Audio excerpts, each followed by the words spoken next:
Bonjour à toutes et tous, je suis ravie de vous retrouver aujourd'hui sur ma chaîne Le Coin de Perrault et c'est encore et toujours pour parler de couture.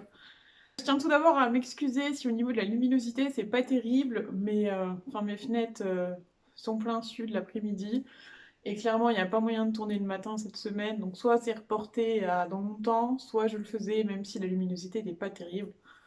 Et j'ai fait ce choix-là. Donc on se retrouve pour que je vous présente les pièces que j'ai cousues au mois de mai. Donc j'en ai une, deux, trois, quatre, cinq, six à vous présenter. En fait, j'ai l'impression de ne pas coudre grand-chose. Parce que si je vous prends mon mois de juin, non pas juin, avril dans mon carnet, donc il n'y a que les jours où il y a quelque chose d'écrit, ce sont des jours où j'ai cousu. Et j'ai l'impression que c'est pas grand-chose si je compare par exemple à mon mois d'avril, où il y avait quelque chose quasiment tous les jours. Mais au final, c'est quand même pas mal. J'avoue que le mois de mai, ça n'a pas été un mois évident pour la couture parce que j'ai commencé par faire un pantalon. Et bon, hein, je vous détaille ça après. Mais après, du coup, j'ai eu un coup de mou niveau couture. Et quand j'ai eu à nouveau envie de coudre, je n'avais plus de temps. Mais c'est pas grave, c'est bientôt les vacances, je vais pouvoir me rattraper. C'est à peu près tout ce que j'avais à vous dire. Merci de me suivre. Même après mes absences, vous êtes toujours aussi nombreux à regarder mes vidéos, donc c'est hyper encourageant. Donc vraiment, merci beaucoup. La première pièce que je me suis cousue au mois de mai, il s'agit du pantalon Julia de Urban Ferry.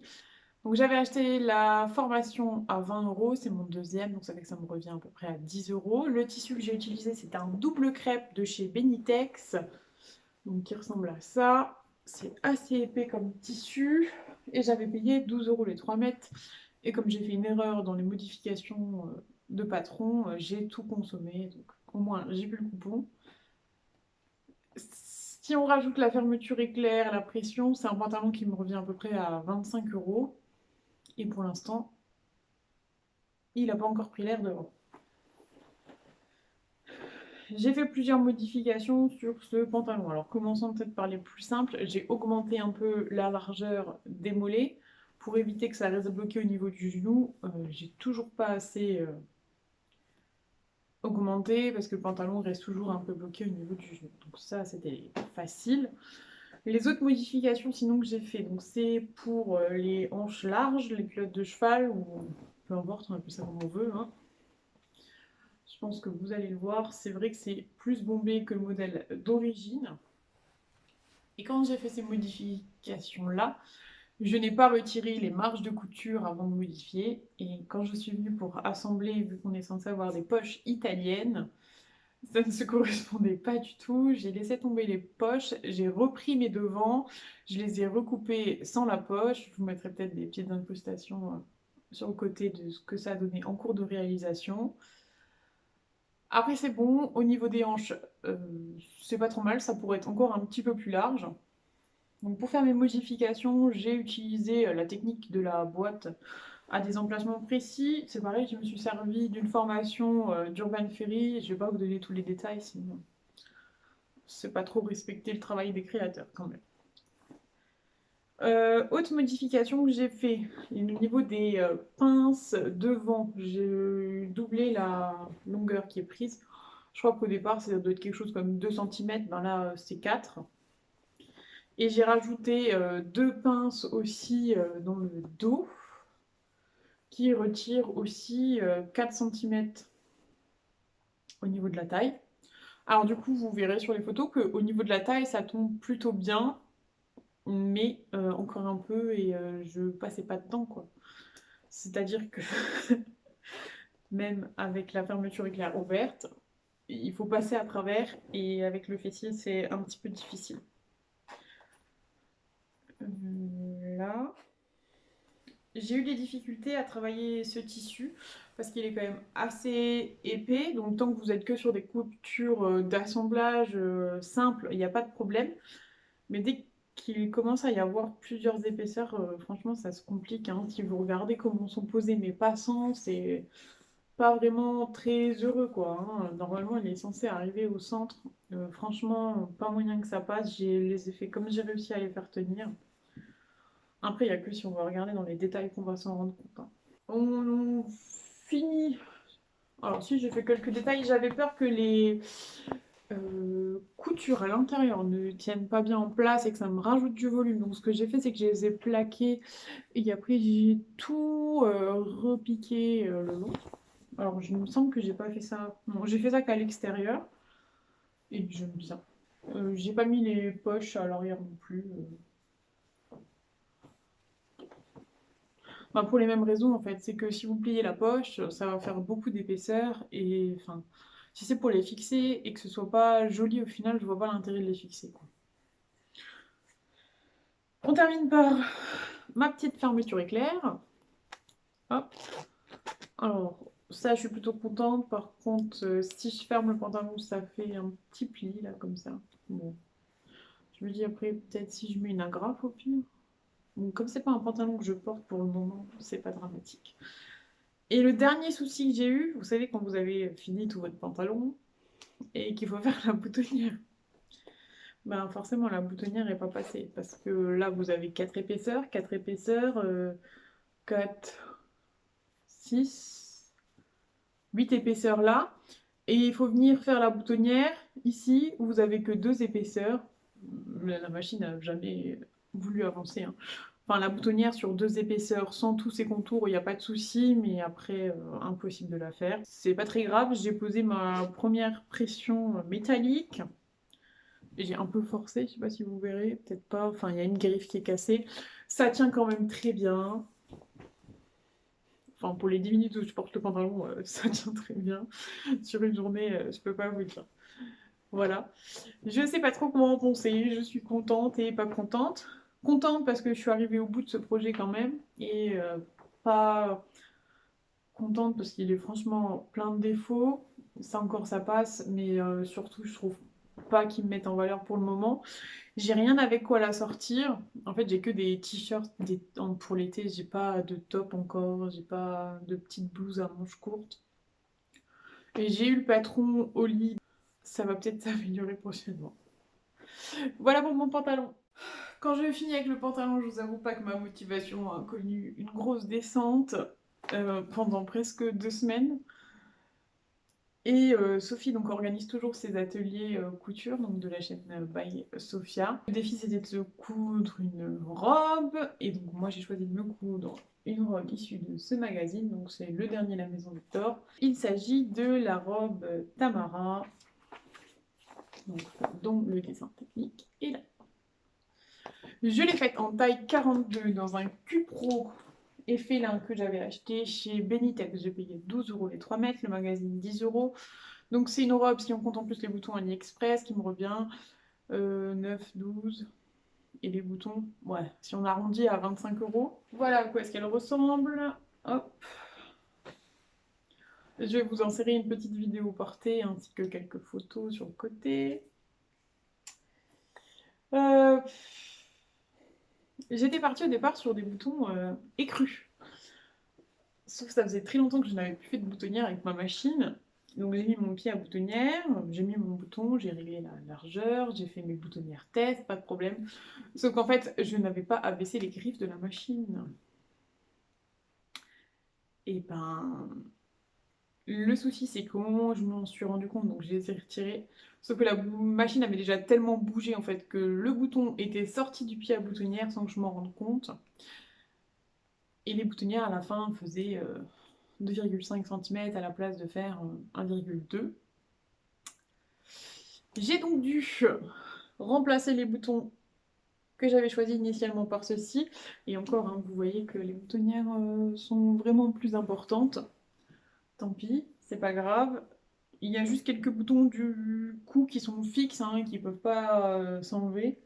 Bon, moi, je m'en remettrai facilement, c'est pas très grave. Elle est assez simple à assembler, à part que la Maison Victor, des fois, fait des grands paragraphes pour pas grand-chose.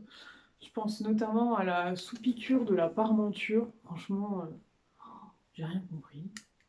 Alors que je me suis... Après, je me dis, c'est peut-être juste sous-piqué qu'il fallait faire. Enfin, bref, c'est pas très grave en soi.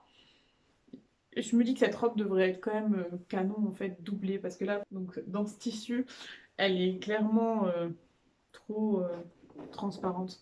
Enfin, même sur les photos ou la vidéo, j'ai des sous-vêtements couleur chair et je trouve que ça se remarque quand même. Niveau aisance, on voit que c'est pas la folie sur le mannequin déjà, hein. Si on reprend les photos, là,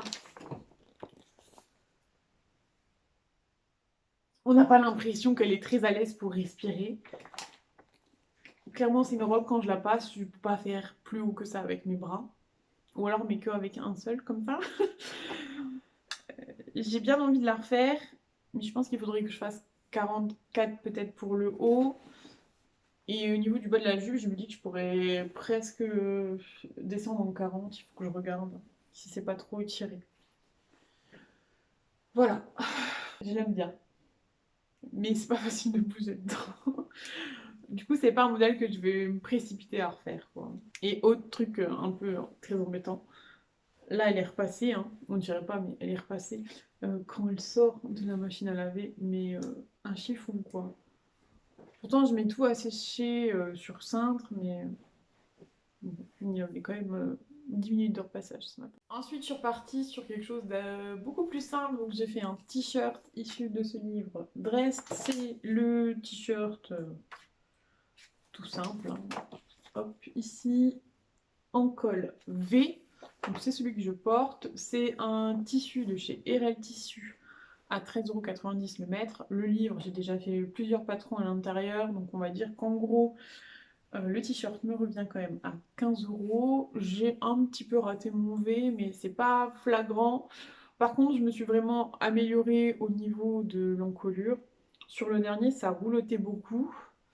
Et là, j'ai bien pensé à surfiler avant de coudre ma petite bande. Et c'est beaucoup mieux, ça tient plus en place. Le tissu, finalement, je sais pas si j'aime trop ou pas. Je sais pas. Enfin, je le porte, hein, après c'est un t-shirt pour aller travailler. Ça suffit largement, pas besoin de plus. Et alors j'en ai deux, un en jersey de coton et un en jersey de viscose. Et je trouve en fait que celui en jersey de viscose, comme c'est plus fluide, il tombe mieux. Celui il va très vite faire des plis. Dès que vous allez remonter les bras, ça va plus bien redescendre. Ça va faire du volume un peu moins flatteur. Bon, ceci dit, c'est un t-shirt, c'est très bien. Ensuite, rapidement, pour la fête des mères, j'ai fait un t-shirt en jersey by Design de chez Stoffen pour ma maman. Je lui ai fait donc le plantain, c'est un patron gratuit. Je suis partie sur la taille 50 pour la poitrine et j'ai descendu en 46 pour les hanches. Moralité de ma maman, je pense que j'aurais pu lui faire le 48 pour la poitrine et alors descendre au 44 ou 42 pour la taille. Ma maman comme moi n'aime pas la profondeur du décolleté. Quoique le plantain, je m'y suis habituée et franchement maintenant ça passe, mais bon, c'est pareil. Maman l'a dit, si je lui en refais un, il faudrait remonter. Je vous mets une photo portée. Et donc, ça m'a consommé quoi, 1,30 m de tissu à 8,95 €. Vous voyez, ça fait 10-12 € le t-shirt pour ma maman. Et pour terminer, je vais vous parler de l'ensemble d'intérieur, plutôt de nuit, que je me suis cousu. Donc, ce kimono, hop, et le petit short qui va avec, qui n'était pas forcément prévu initialement. Alors, le tissu, déjà, il vient de chez Benitex. C'était de la fibrane viscose à 12 € les 3 mètres. 12 ou 15 € les 3 mètres, je sais plus. Et je trouve vraiment il est magnifique, ce tissu. Alors, j'ai longtemps hésité entre m'en faire une robe longue. Et en fait, j'avais vraiment besoin d'un kimono et il fallait 2,40 m de tissu. Et en viscose, j'ai rien en 2,40 m. Donc, j'ai pris mon coupon de 3 mètres disponible. Alors, on va commencer d'abord par le kimono. Hop, je vais laisser le short de côté. Le kimono vient du livre Homeware,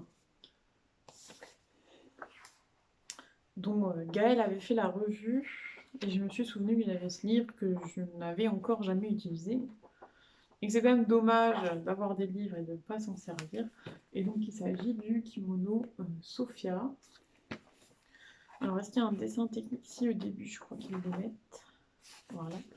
Donc, ici, là. Voilà. Alors, l'inconvénient de ce livre, c'est qu'il s'arrête au 44. Et clairement, donc, je suis partie sur le 44. Et ça correspond pas tout à fait à mes attentes. Alors moi je me suis noté qu'au niveau du patron, c'était facile à recopier. Ouais. Et que les explications sont quand même assez légères.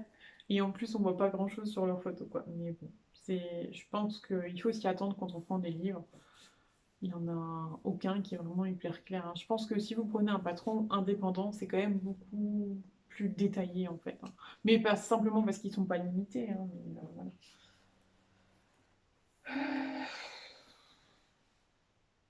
Et quelles sont les difficultés? Il n'y a pas de difficulté particulière, hein. C'est des longues pièces, c'est embêtant à couper. Alors moi, j'avais à m'y donner mon tissu pour que ce soit plus simple. Enfin, franchement, je ne vais pas vous raconter des salades, quoi. Il n'y a pas grand-chose. J'ai tout surjeté. Alors je me dis qu'en couture anglaise, ça fait quand même plus joli. Donc j'ai prévu de m'en refaire un parce qu'il a quand même quelques défauts. L'idée de départ, c'était de pouvoir le porter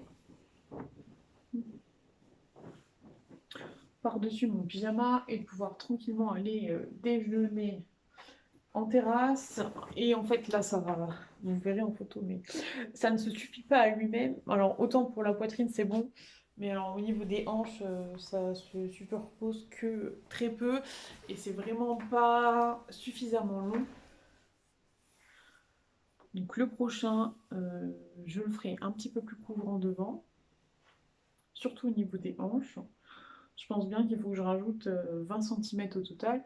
Et en longueur aussi, si je peux rajouter une bonne quinzaine de centimètres, je pourrais le porter seul sans short. Ce que j'aime, c'est que là, comme ça, on dirait ah, il est beau et tout. Oui, le tissu est repassé. Vous le portez 2 heures et franchement, mais c'est froissé, c'est pas très joli, mais c'est comme ça avec la viscose. Alors, si j'ai le malheur de m'endormir avec, c'est sûr que le lendemain matin, c'est un chiffon, mais c'est pas grave. Quand j'ai fini le kimono, il me restait encore du tissu. Et je venais de recevoir le dernier Burda ici, donc celui-ci. Et à l'intérieur, il y a un modèle de short. Alors attendez voir que je vous le retrouve. Et donc moi, c'est cette version courte qui m'a plu. Bon ben là, vous avez le dessin technique. C'était mon premier short. Je ne savais pas qu'il fallait aussi peu de tissu finalement pour faire un short. Donc je suis plutôt satisfaite. Voici ma version. Oh, bon, de toute façon, on voit rien. Le tissu est tellement bariolé que je sais même pas si je vous montre le devant ou le dos. Non, c'était le dos. Oui, alors le devant, il n'y a pas de grande différence. Il a quand même des petites poches sur le côté. Hop, voilà. Mais alors vraiment petites parce que même ma main ne rentre pas. Alors à part pour mettre un mouchoir par exemple. Bon. Je l'ai fait en taille 44. J'ai rajouté des marges de couture de 1 cm. La seule chose que j'ai modifiée par rapport à ce qu'il demande, c'est la hauteur d'ourlet. Moi, je crois que j'ai rallongé. Alors, eux disent de rallonger 2 cm ou 3 cm pour l'ourlet. Et moi, j'ai rallongé de 5. Et j'ai fait un double rentré d'1 cm. Et la longueur, bon, pour un pyjama, ça passe. Mais par exemple, j'irais pas marcher avec dans la rue. Ensuite, l'élastique, bon, rien de particulier. La seule chose où je me suis plantée, je sais pas si vous allez réussir à voir ou pas, si un peu, c'est qu'en fait, ici, il y a des pinces à faire, ou en tout cas des plis à marquer. Et donc, je sais pas ce que j'ai fait. Normalement, vous êtes censé. Alors, je vais l'enlever, ce sera plus simple. Vous êtes censé, bien sûr. Alors, où est-ce qu'elles sont? Là. En fait, si, c'est comme des pinces, hein. Vous êtes censé plier votre tissu. Hop, et venir coudre là. Moi, non, j'ai cousu tout à plat comme ça. Ah, donc, j'ai cousu tout à plat. Bon, c'est pas grave, ça se voit pas. Je saurai si j'en fais un prochain. Mon seul problème que j'ai un peu, c'est que du coup, il n'y a rien qui fixe l'élastique. Bon, alors il tient bien en place parce que c'est un élastique en fait, de toute la hauteur de la coulisse et assez rigide. Donc j'avais acheté il y a très longtemps, au tout début chez Butinette. Voilà. je ne sais pas comment dire de plus. Je vous mets quelques photos et vidéos portées.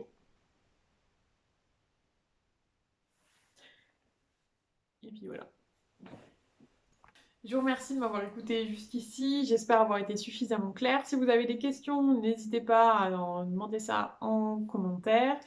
N'hésitez pas non plus à liker la vidéo si mon contenu vous a plu. J'essaye de revenir très prochainement vers vous parce que j'ai déjà cousu quelques pièces pour le mois de juin. Et là, il faut que j'attaque les cadeaux de naissance demandés par ma maman et par mon conjoint.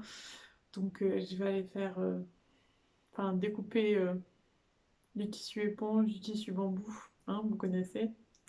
Et quand après, il faut aspirer toute la pièce, tout ça. Voilà. Allez, je vous laisse. À très vite. Et passez d'agréables moments dans votre vie. Ciao, ciao.